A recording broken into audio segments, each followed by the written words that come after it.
întrebat mereu dacă se poate iubi de două ori. Se poate, dar nu la fel.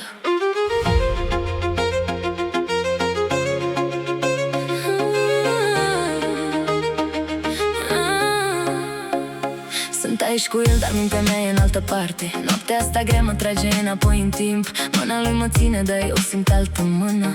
Altă piele, altă respirație, alt nume. Nu pot să spun nimic, zâmbesc și prefac, dar înăuntru meu e un război fără sfârșit. El mă întreabă ce am, spun că nu e nimic, dar cum să-i spun că inima mea nu e aici? Și noaptea când închid ochii, te văd din nou, te simt din nou.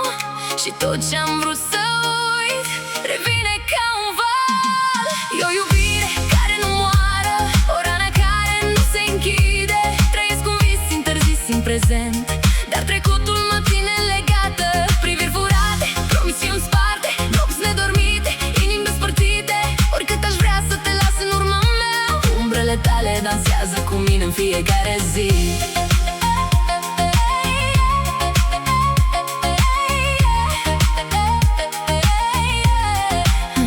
Mă sărută el, eu simt gustul tău când mă ține de mână. Simt degetele tale, e ca și cum mai fi pretutindeni.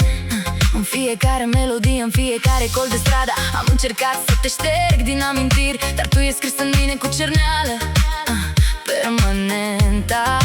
Ranile pe care mi le-ai lăsat sângerează în tăcere, și dorul de tine e un foc care nu se stinge. Și noaptea când închid ochii, te văd din nou, te simt din nou.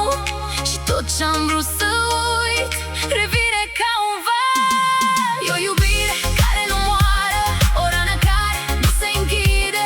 Trăiesc un vis interzis în prezent, dar trecutul mă ține legată. Priviri furate, promisiuni sparte, nopți nedormite, inimi despărțite. Oricât aș vrea să te las în urma mea, umbrele tale dansează cu mine în fiecare zi.